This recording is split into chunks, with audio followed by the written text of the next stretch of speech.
அனைவருக்கும் இனிய வணக்கம். உலகளாம் உணர்ந்து ஓதுவதற்கரியவன் நிலவலாவிய எண்மலர் வேணியன் அழகு ஜோதியன் அம்பலத்தாடுவான் அவன் பொன் சிலம்படி போற்றி வணங்கும்.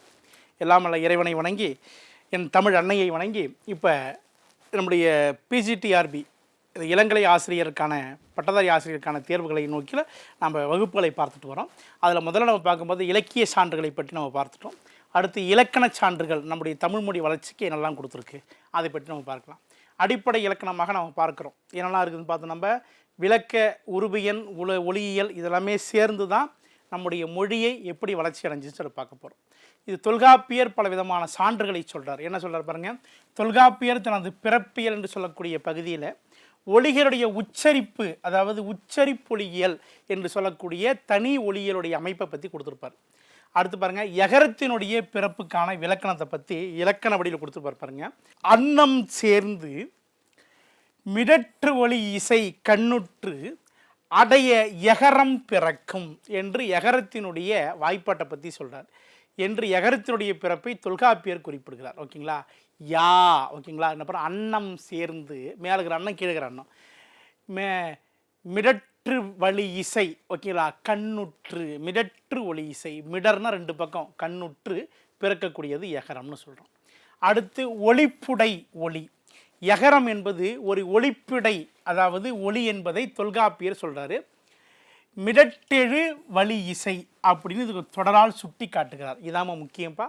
எகரம் அதாவது மிடற்றெழு வழி இசை என்று அழைக்கக்கூடிய எழுத்து அப்படின்னா எகரம். சரிங்களா. இது நமக்கு முக்கியம். அதுக்கப்புறம் ஒளியியலுடைய அமைப்பை பற்றி தொல்காப்பியர் மொழி முதல் எழுத்து, மொழி கடை இடை என்று சொல்லக்கூடிய 3 ஒலிகளை பற்றி நமக்கு விளக்கமாக கொடுத்துக்கிறாரு. அவர் தம் காலத்தில் தமிழ் மொழி ஒலியினுடைய அமைப்பை வெளிப்படுத்துகிறது. தொல்காப்பியருடைய காலத்தில் மேக்சிமம் அந்த ஒலியினுடைய எழுத்துக்கள் அதிகப்படியான ஒலிகளை உச்சரிக்கக்கூடியது எழுத்துக்களுடைய வகைகள் தான் அப்படின்னு சொல்லிட்டு விளக்கமாகவே சொல்லியிருப்பார். அடுத்து இலக்கணங்கள் காட்டும் காலமாற்ற சான்றுகள். ஒவ்வொரு காலத்தில் எப்படி இலக்கம் தன்னைத்தானே மாற்றிருக்குது அப்படின்றதையும் பார்க்குறோம். ரகரம் டகரமாக மாறுதல். இதில் வந்து புணர்ச்சி நிறைய பார்த்துருப்போம். அப்போ தொல்காப்பியர் புணர்ச்சியினுடைய ரகரம் டகரமாக மாறுதலை தொல்காப்பியர் கீழ்த்திசை அப்படின்னு நம்ம சொல்கிற பாருங்க. கீழ்கூட்டல் திசை. இந்த இழு எகரணமாக போச்சா டகரமாக மாறுதுன்னு சொல்கிறோம். கீழ் வந்து இட்டா மாதிரி கீழ்த்திசை அந்த காலத்துக்கு இருந்துச்சு. சரிங்களா. அடுத்து பிற்காலத்தில் வீரசோழியம், பிற்காலத்தில் வந்திருக்கக்கூடிய நம்ம இலக்கண நூல் வீரசோழியம், ஐரிநாதர் எழுதிய வீரசோழியம். பாழ்கூட்டல் தீமை. பாழ் இருக்குது பார்த்தீங்களா, அது என்னது இழு வந்து இட்டாக மாறி பாட்டீமை என்று புணர்ச்சி அப்படின்னு நம்முடைய சொல்வடிவும் கொடுத்துருக்காங்க. சரிங்களா. அப்புறம் நிகழ்கால இடைநிலையை பற்றி சொல்கிறாங்க. பரிபாடல் இலக்கிய சான்று. சங்க இலக்கியலில் பரிபாடல் தனது முதலில் நிகழ்கால இடைநிலையை பற்றி நமக்கு சொல்லுது. அதுக்கப்புறம் நன்னூலை என்ன சொல்லுது பாருங்க. கிர்ரு கின்று ஆனின்று. நன்னூலாருடைய காலத்தில் கிர்ரு கின்று ஆனின்று, இது இம்பார்ட்டண்டான கேள்வி.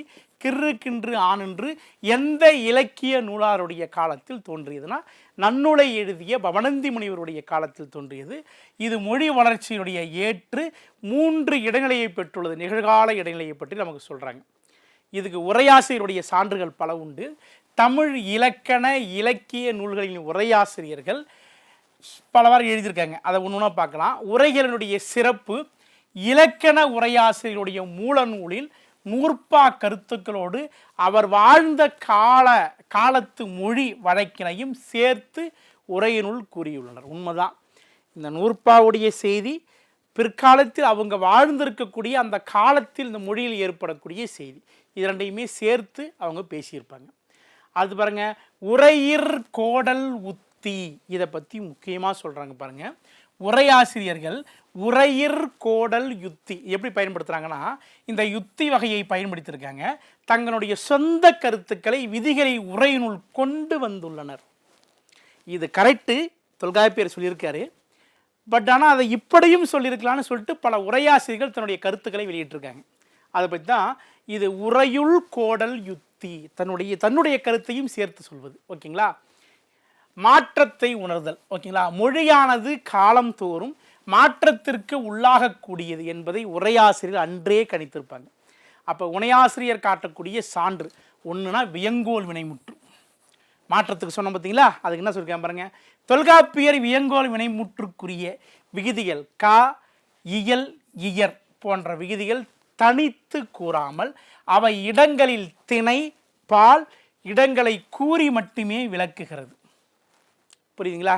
கயவர், கயவள், வாழ்க இந்த மாதிரி வியங்கோல் வினைமுற்று சொல்லுவாங்க.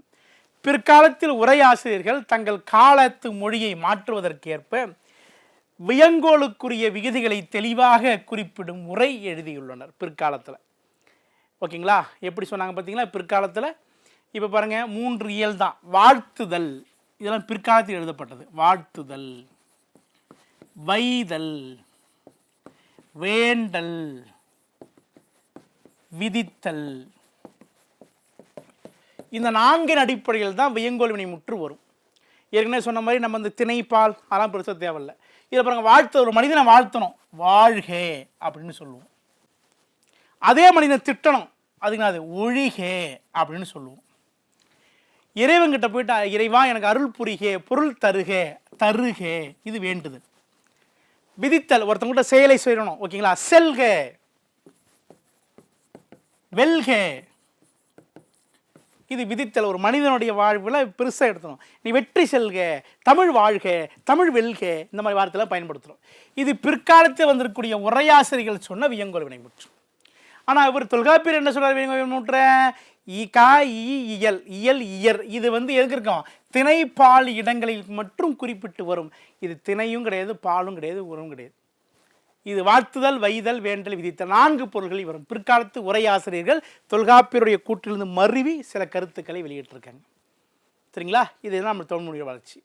3வது கூற்றாக பார்த்தோன்னா, வெளிநாட்டவர் எழுதிய இலக்கியங்கள் தமிழ்மொழிய வளர்ச்சிக்கு வித்திடுறதுக்கான காரணம்.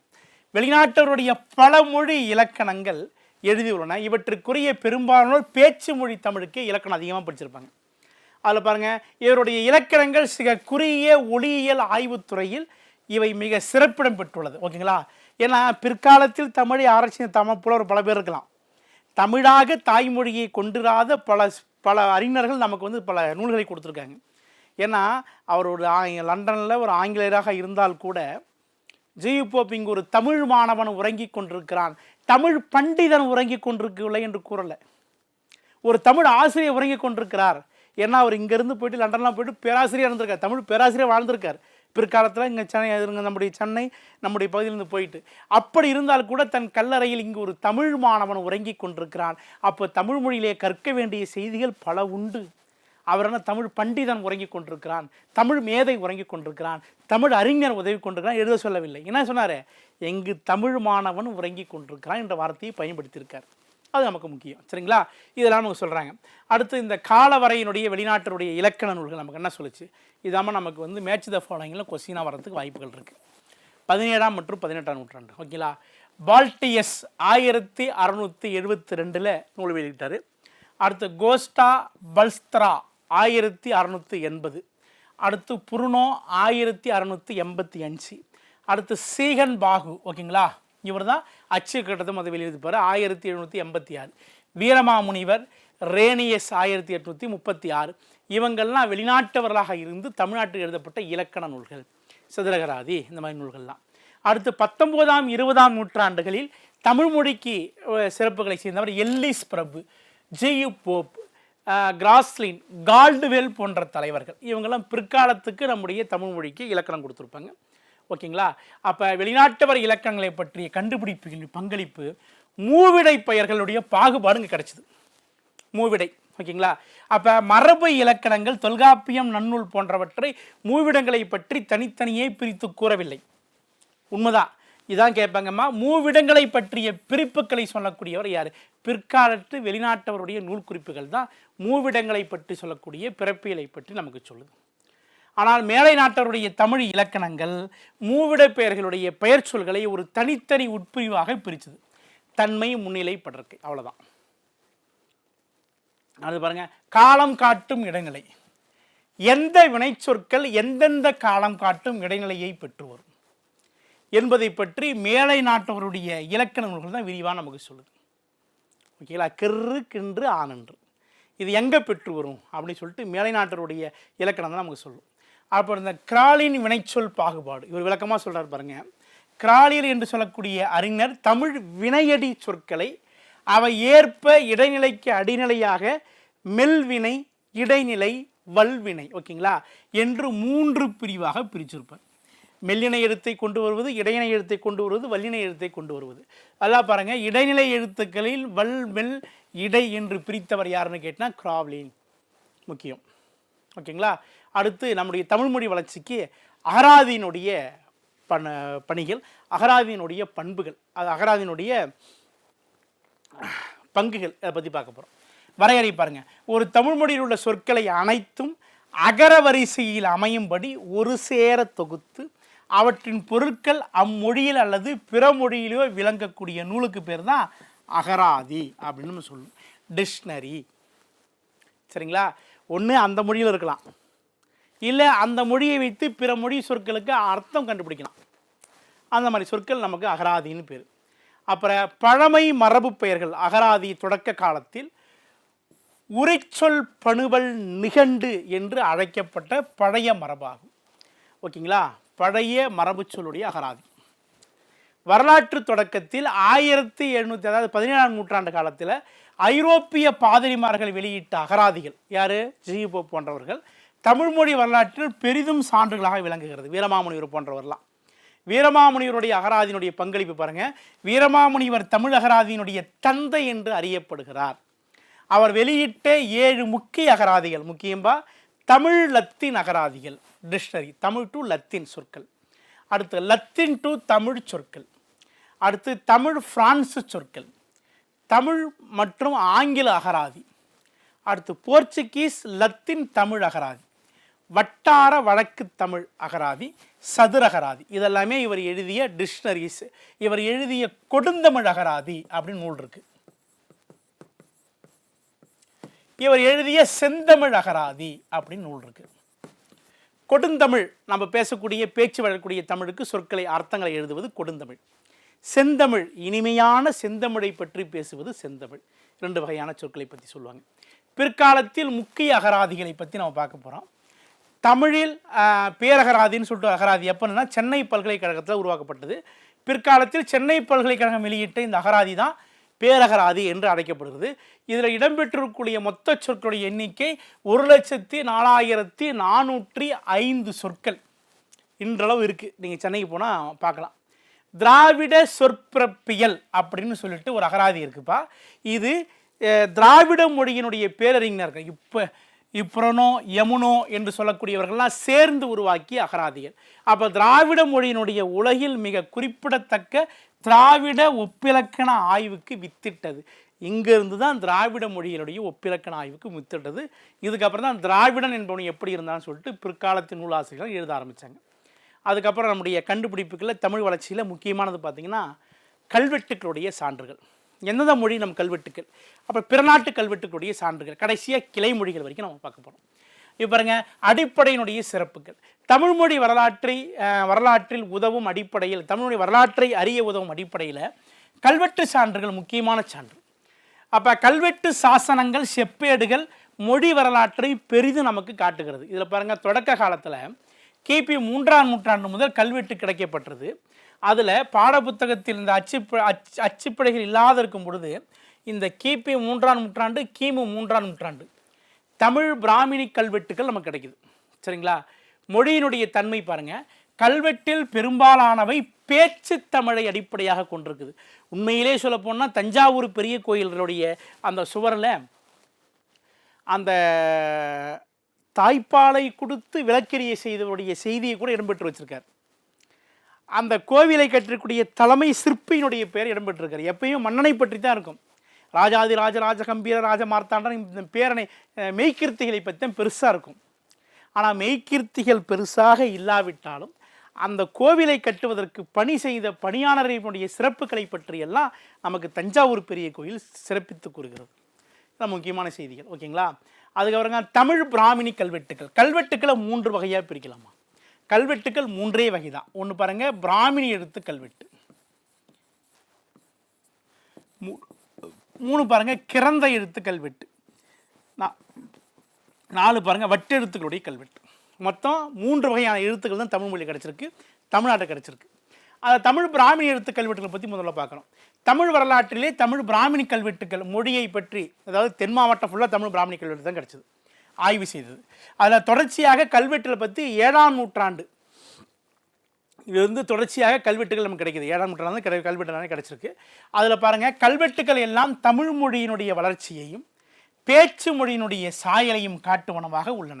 அப்போ இலக்கிய மொழிகளுக்கும் பேச்சு மொழிக்கும் இடையே உள்ள வேறுபாடுகளை இது நமக்கு நிறைய சுட்டி காட்டுகிறது. சரிங்களா? அடுத்து, இக்கல்வெட்டுகள் அடிப்படையாக கொண்டு தமிழ்மொழி வரலாற்றை சிறந்த முறையில் உருவாக்கலாம். நிறைய மொழி தொல்காப்பியருடைய கல்வெட்டுக்கள், தொல்காப்பியரை பற்றி செய்திகள், மேட்டுப்புத்தூர், ஈரோடு பக்கத்தில் மேட்டுப்புத்தூர் என்று சொல்லக்கூடிய இடத்துல 24 தீர்த்தங்கரில் ஒரு தீர்த்தங்கர் இருக்கார், பவனந்தி முனிவர், நல்நூலை எழுதியவர். அவருடைய வரலாறுக்கான கல்வெட்டுக்கள் இது மாதிரி நிறைய கிடைக்குது. அப்போ பிறமொழி கல்வெட்டுக்கள் என்னென்னா நமக்கு சொல்லுது பாருங்களா. அடிப்படை சிறப்பு, தமிழ் மொழியில் காணப்படக்கூடிய கல்வெட்டுக்களை தவிர பிற மொழியில் அமைந்த கல்வெட்டுக்கள் தமிழ் மொழியினுடைய சிறப்பை சொல்கிறது. அதில் பாருங்களேன், இப்போ சிங்கள மொழின்னு சொல்லும்போது இந்த இலங்கையில் இருக்கக்கூடிய சிங்கள மொழி கல்வெட்டுக்கள் தமிழனுடைய சிறப்பையும் தமிழ் மொழியினுடைய சிறப்பையும் நமக்கு சிறப்பித்து கூறுகிறது. அப்போ வெளிநாட்டு நூலாக நம்ம சொல்கிறோம், இந்த இலங்கை நூல்னு சொல்லக்கூடிய அதை பற்றி பேசுது. ஒளி மதிப்பு முடிவு செய்தல், அப்போ கல்வெட்டுக்களை கொண்டு கா போன்ற ஒளிப்புத்தன்மை கொண்ட ஒளிகளுடைய ஒளி மதிப்பை அறிய முடிகிறது. கல்வெட்டுக்கள் தான் எழுத்துக்கள் தோன்றி இருக்கலாம் அப்படின்னு நமக்கு சொல்கிறோம். அயல்மொழி எழுத்துக்கள், கல்வெட்டுகளுடைய தமிழ் சிறப்பு கிரந்தம், பிராகிருதம், தேவநாகிரி எழுத்துக்கள், 3 வகையான எழுத்துக்கள் தான். இது அயல்நாட்டை குறிக்கக்கூடிய கல்வெட்டு எழுத்துக்கள். கிரந்த எழுத்துக்கள் என்னது? வடமொழி எழுத்துக்கள். பிராகிருதம் அந்த பாலி போன்ற மொழி, தேவநாகிரி எழுத்துக்கள், இது எல்லாமே பிறமொழி சொற்கள் கிடைக்கக்கூடிய கல்வெட்டுக்கள் நம்மளை பற்றி பேசுது. அப்போ கிரந்த மொழியினுடைய சிறப்பு பாருங்க. கிரந்த மொழி என்பது ஒளிப்புடை ஒளிக்கும் ஒளிப்பில்லா ஒளிக்கும் என 2 வகையாக பிரிக்கலாம், தனித்தனியாக பிரிக்கலாம். இது ரொம்ப முக்கியம். அதாவது இந்த கிரந்த எழுத்துக்கள்னு கேட்டிங்கன்னா வடமொழி எழுத்துக்களை பற்றி சொல்லுவாங்க. அப்போ பாருங்கள், கிரந்த எழுத்துக்களை துணை கொண்டு தமிழ் ஒளியன்களினுடைய உண்மையான தன்மையை, அக்காலத்தில் அவை ஒழிக்கப்பட்டதை தன்மையை பற்றி அறிய நமக்கு உதவுது. தமிழ் மொழியுடைய சிறப்புகளையும் கிரந்த எழுத்துக்களுடைய அந்த வலிமையை பற்றி நமக்கு விளக்குகிறது. இப்போ அயல்நாட்டருடைய குறிப்புகளை பற்றி பார்க்கும் பொழுது, வேற்று மொழிகளில் எழுதப்பட்டுள்ள தமிழ் பெயர்களும் தமிழ் சொற்களும் தமிழ் மொழியினுடைய சிறப்புகளை பற்றி நமக்கு சொல்லுது. அப்போ வரலாற்றில் மிதவும் உருவாக்குவதற்கு உதவும் பிறமொழி மூலங்களை தமிழ் சொற்கள் பிற மொழிகளால் எப்படிப்பட்டதாக இருக்கிறது, பிற மொழியை விட தமிழ்மொழி சொற்களுக்கு எப்படிப்பட்ட சிறப்புகளை பெறுது, இதெல்லாம் நம்ம எழுத்துக்களுடைய கல்வெட்டுக்களை பற்றி நம்ம பார்க்க வேண்டியதாக இருக்கும். சரிங்களா? இப்போ முக்கிய வடமொழியை பற்றி பேசக்கூடிய கல்வெட்டாளர்கள் நம்முடைய சிறப்பை பற்றி சொல்கிறாங்க பாருங்க. 4ஆம் நூற்றாண்டை சேர்ந்த வரருசி மற்றும் 2ஆம் நூற்றாண்டை சேர்ந்த பதஞ்சலி, இவங்கெல்லாம் தென்னிந்திய சொற்கள் முழுவதும் தமிழால் மட்டுமே ஆச்சு அப்படின்னு சொன்னவங்க இவங்க தான். சரிங்களா? இது நமக்கு முக்கியம். இப்போ பிறமொழி நூல்களை பற்றிய குறிப்புகளை பற்றி பேசும்பொழுது, குமரிலபட்டர் தந்திர வர்த்திகம் என்று சொல்லக்கூடிய ஒரு நூலை எழுதியிருக்காரு. இது பாலி, சமஸ்கிருதம், பிராகிருதம், தெலுங்கு, கன்னடம், மலையாளம் முதலிய மொழிகளும் தமிழ் மொழி குறிப்புகள் நிரம்பி உள்ளன. அப்போ இங்கிருந்து தான் பிற மொழிகள் போயிருக்கலாம் அப்படின்னு சில சிறப்புக்கான செய்திகளை பற்றி நமக்கு சொல்கிறேன். அதுக்கப்புறமாங்க லீலா திலகம் என்று சொல்லக்கூடிய ஒரு நூல் என்ன சொல்லுதுன்னா, 14ஆம் நூற்றாண்டில் சேர்ந்த லீலா திலகம் என்று சொல்லக்கூடிய நூல் பாண்டிய நாடு, சோழ நாடு வழக்காறுகளை பற்றி விளக்குகிறது. அப்போ இந்த நூலும் நமக்கு என்ன சொல்லுதுன்னு கேட்டிங்கன்னா, தமிழ் மொழி தான் எல்லா மொழிக்கும் சிறந்த மொழி அப்படின்னு நமக்கு சொல்லுது, தமிழ் மொழி வளர்ச்சியை பற்றி. இப்போ தமிழ் ஒளியியல், அதாவது ஒழிப்பு முறை ஆராய்ச்சியினுடைய அயல்நாட்டருடைய குறிப்புகள் இன்றியமையாக இருந்துச்சு. அப்போ தமிழ் மொழி எழுத்துக்களை இதெல்லாம் சொல்கிறது, இந்தந்த எழுத்துக்கள் தமிழ் மொழியை பற்றி பேசுகிறது, இந்த எழுத்துக்களுக்கு இந்த வடிவம் தான் அப்படின்னு சொல்லிட்டு பிற மொழி சொற்கள்லேருந்து நிறைய ஆராய்ச்சிகளை செய்து நம்முடைய தமிழ் மொழி வளர்ச்சியை பற்றி சொல்லியிருக்கிறோம். கடைசியாக நம்ம பார்க்க வேண்டியது என்னென்னு கேட்டிங்கன்னா, கிளை மொழிகள். தமிழ் மொழியினுடைய வளர்ச்சிக்கு கிளை மொழியினுடைய பங்கு என்ன சொல்லிச்சு பாருங்கள். இது பாருங்கள், மொழி குடும்ப வரலாற்றில் மொழியும் மொழி வரலாற்றுக்கு கிளை மொழியும் இது ரொம்ப முக்கியமானது. நம்மக்கிட்டேருந்து தோன்றிய கிளை மொழிகள்லாம் என்னென்ன? ஏன்னா கிளை மொழிகள் எல்லாத்துலேயுமே நம்ம மொழியினுடைய தாக்கம் இன்றவும் இருக்கிறது.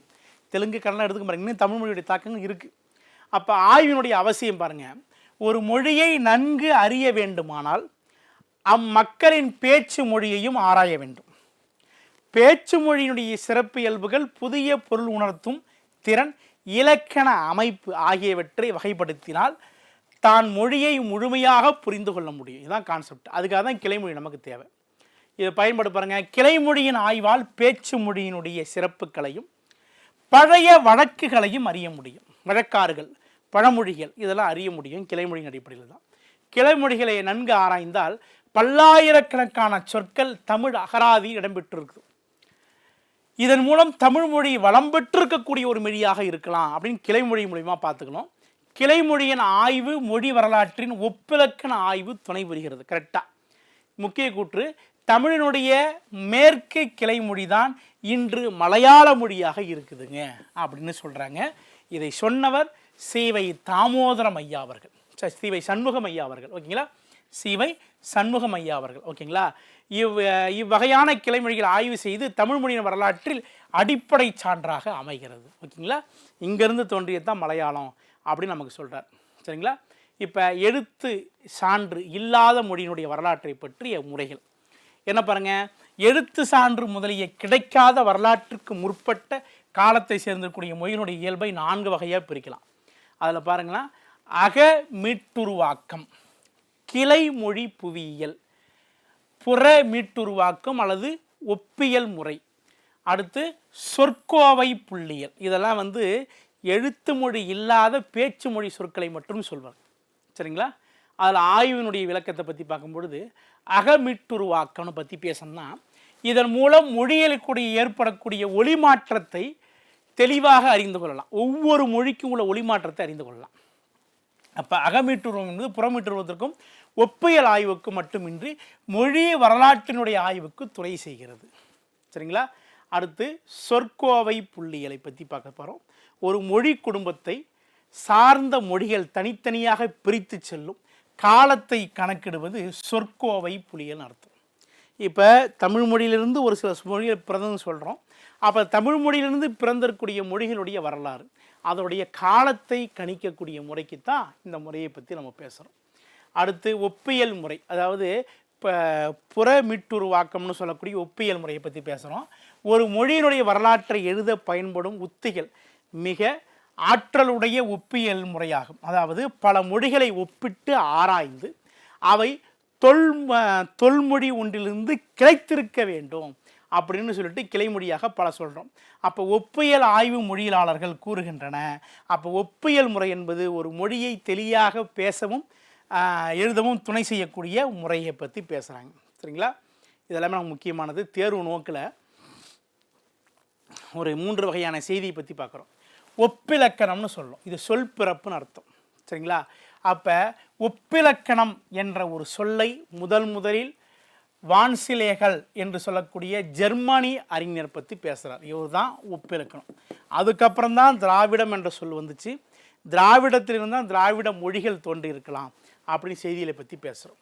கால்டுவெலுடைய கூட 1856 உங்களுக்கு தெரியும், கால்டுவெல் வரலாறு சொல்லிய திராவிட மொழிகளின் ஒப்பிலக்கணம் என்று சொல்லக்கூடிய நூல் தோன்றிச்சு. ஒப்பிலக்கணம் என்று சொல்லை போனால் வான்சிலேகல் அவர் தான் முதல்ல சொல்கிறார் ஒப்பிலக்கணத்தை பற்றி. திராவிட மொழிகளின் ஒப்பிலக்கணம் சொல்கிறது கால்டுவெல். சரிங்களா, அடுத்து பாருங்கள், இது முக்கிய குறிப்பாக இவ்வகைக்கு முற்பட்ட திராவிட சொற்பிறப்பியல் அகராதியும் இதுக்கு முக்கியத்துவமாக இருந்துச்சு. இதுதான்ப்பா முதல்ல திராவிட சொற்பியல் என்று சொல்லக்கூடிய அகராதியை பற்றி சொன்னோமா, அதுதான் முதல்ல திராவிடத்தினுடைய சிந்தாந்தத்தை முதல்ல நமக்கு சொல்லுது. இதெல்லாம் திராவிட மொழிகள், தென் திராவிட மொழிகள், வட திராவிட மொழிகள், நடு திராவிட மொழிகளாக திராவிடத்தை பிரித்து நமக்கு சொல்லியிருக்கக்கூடிய மொழிகளாக நமக்கு சொல்லுது. இப்போ நம்ம திராவிட மொழிகள் என்று சொல்லக்கூடிய தலைப்பு, அதுக்கு நம்ம தெளிவாக வரணும். ஃபஸ்ட்டு இந்த தொல் திராவிட மொழிகள் அதை பற்றி நம்ம பார்க்கும்பொழுது அடிப்படை தத்துவத்தை பற்றி நம்ம பார்க்க போகிறோம். என்ன சொல்கிறாங்கன்னா, திராவிட மொழிகள் அனைத்தும் ஒரு மூல மொழியிலிருந்து பிறந்துச்சு. திராவிடமெல்லாம் தெளிவான மொழி அல்ல, திராவிட மொழி அனைத்தும் ஒரு மூல மொழியிலிருந்து பிறந்துச்சு அப்படின்றது சில இந்த தொல் திராவிட மொழிகளுடைய கருத்துக்கள். பழமையான திராவிட மொழிகள்னு சொல்கிறோம் இல்லையா, அதிலிருந்து வரக்கூடிய கருத்துக்கள். மொழி குடும்பத்துடைய விளக்கம். அப்போ மொழி குடும்பம் என்பது தொல்மொழி ஒன்றிலிருந்து பிரிந்து காலத்தால் இடத்தாலும் வெவ்வேறு மாற்றமடைந்து ஒரு பிரிவு மொழியும் மற்றொரு பிரிவு மொழியும் வெவ்வேறு மொழிக்கென கருத்து பல மொழிகளின் தொகுதியாகவும் இம்மொழி இனமொழிகள் என்றும் சொல்கிறோம். சரிங்களா, அப்போ தொல் திராவிட மொழிகள், பழமையான திராவிட மொழிகள் இருக்குது. அதிலிருந்து மொழி குடும்பத்தை நம்ம பிரிக்கிறோம். இது எப்படின்னா, ஒரு மொழிக்கும் மற்றொரு மொழிக்கும் உள்ள தொடர்பு, அந்த மொழிக்கும் இந்த மொழிக்கும் உள்ள சொல் பிறப்பியல், அந்த மொழிக்கும் இந்த மொழிக்கும் உள்ள கால பிறப்பியல், இதை எல்லாமே செய்து தெளிவானதுக்கு அப்புறம் அதை இனமொழிகள் அப்படின்னு நமக்கு சொல்லுவோம். இதுதான் திராவிட மொழிகளை பற்றி பேசும்பொழுது. சரிங்களா? அப்போ தொல் திராவிட மொழியை பற்றி பேசும்பொழுது எல்லா திராவிட மொழிகளும் மூலமாகவும் இருந்து மொழியினை மூல திராவிட மொழி அல்லது தொல் திராவிட மொழி என்று வழங்குவாங்க. சரிங்களா? மூல திராவிடம்னா என்ன, தொல் திராவிடம் என்ன? மூல திராவிடம் என்பது அதாவது முதலில் தோன்றிய திராவிடங்கள்னு அர்த்தம். தொல் திராவிடம் என்பது பழமையான திராவிடம் அர்த்தம். இது இரண்டுமே திராவிட மொழிகளை சேர்ந்திருக்கக்கூடிய இலக்கணங்களாக நமக்கு சொல்கிறோம். இதில் பாருங்கள், தொல் திராவிடம் என்ற ஒரு மொழி வழக்கில் இருந்திருக்க வேண்டும் என்று சக்திவேல் அவர்கள் குறிப்பிடுகிறார். ஓகேங்களா? தொல் திராவிடம் என்று சொல்லக்கூடிய ஒரு சொல் அந்த காலத்தில் இருந்திருக்கலாம், அது பிற்காலத்தில் ஊக்குவிக்கப்படலை, அதனால் அது அழிந்திருக்கலாம் அப்படின்னு சொல்லிட்டு இவர் ஒரு விளக்கத்தை கொடுக்குறார். அடுத்து திராவிட மொழிகளை பற்றி பேசும்பொழுது கால்டுவெல்லுடைய கொடை நமக்கு முக்கியம். 1856 திராவிட மொழிகளின் ஒப்பிலக்கணம் என்ற நூலை வெளியிட்டிருக்கார். சரிங்களா? இந்த நூலில் இருந்து தான் திராவிட மொழிகள் எப்படிப்பட்டது, எதெல்லாம் திராவிட மொழிகளுக்கு சித்தாந்தத்தை கொண்டிருக்குது. ஓகேங்களா? இம்மொழிகளை பற்றி தெளிவான கருத்துக்களை தந்ததுடன் அப்போ திராவிட மொழிகள் என்னும் ஒரு மிகப்பெரிய மொழி குடும்பத்தை உலகுக்கு அறிமுகம் செய்கிறார். யாருன்னு கேட்டிங்கன்னா நம்முடைய கால்டுவெல் அவர்கள். சரிங்களா? வகைப்பாடு பாருங்கள். இவருடைய ஒப்பாய்வினுடைய விளைவாக திராவிட மொழிகளை பின்வருமாறு பிரித்தோம். என்ன பிரித்தோம்? தென் திராவிட மொழிகள், நடு திராவிட மொழிகள், வட திராவிட மொழிகள், 4 வகையாக பிரித்தோம். இதில் தென் திராவிட மொழிகள்லாம் என்னெல்லாம் பேசுது, வட திராவிட மொழிகள் என்னெல்லாம் பேசுது, இந்த திராவிடம் என்ற சொல் எப்படி உருவானது, திராவிடத்தினுடைய வகைகள்லாம் என்ன, திராவிடம் என்பதை எதை சொல்கிறது, எப்படிப்பட்ட மொழிகள்லாம் திராவிடத்தை பற்றி பேசுகிறது. ஏற்கனவே சொன்னோம், திராவிடம் என்ற சொல்லை முதலில் கையாண்டவர், முதலில் வெளியிட்டவர் யாருன்னு கேட்டால் ஹீராஸ் பாரதியார் அவர்கள் தான் முதல்ல தமிழ் தமிழ் தமிழ் தமிழ் தமிழா தமிழா திராவிடா என்ற சொல் உருவாச்சு அப்படி நம்ம இலக்கணம் நமக்கு சொல்லியிருக்கு. சரி, இதை பற்றி தான் நம்ம பெரியார் போன்ற தலைவர்கள்லாம் பல விதமாக பேசியிருப்பாங்க. திராவிட நாடு என்று சொல்லக்கூடிய கூற்றை வெளியிட்டவர் பெரியார். சரிங்களா? திராவிட நாடு திராவிடருக்கே தேவை. இப்போ இது இந்தியா சுதந்திர போராட்டத்தின் போது தான். இப்போ இது ஒரு சில பகுதி, இப்போ இந்த தென் மாவட்டம் ஃபுல்லாகவே வச்சுக்கலாம். இந்த பகுதி ஒரிசாவில் ஒரு சில பகுதி, நம்முடைய தமிழ்நாடு, ஆந்திரா, கேரளா இதெல்லாமே சேர்ந்த பகுதியை தான் திராவிட நாடு அப்படின்னு பேர் வச்சார். திராவிட மொழிகளை பேசக்கூடிய மனிதர்கள், அதனால் இதுக்கு பேர் திராவிட நாடு அப்படின்னு பேர் வச்சாங்க. இந்த பகுதியை திராவிட நாடு என்று எங்களுக்கு பிரித்து கொடுத்து விடுங்கள் அப்படின்னு சொல்லிட்டு அறிக்கை விட்டார் பெரியார். அதனால தான் ஆகஸ்ட் 15 1947 கருப்பு தினமாக அறிவித்தார் பெரியார். ஓகேங்களா? இது சுதந்திர தினம் கிடையாது, கருப்பு தினங்க. ஏன்னா திராவிட நாடு திராவிடருக்கு தேவை, இந்தியா என்று பிரிக்காதீங்கள், திராவிட நாடை திராவிடருக்கு தேவை என்று அறிக்கை விட்டார். சரிங்களா? இப்படித்தான் திராவிட நாடு திராவிடர்களுக்கு என்ற ஒரு கூற்று வெளியே வந்துச்சு.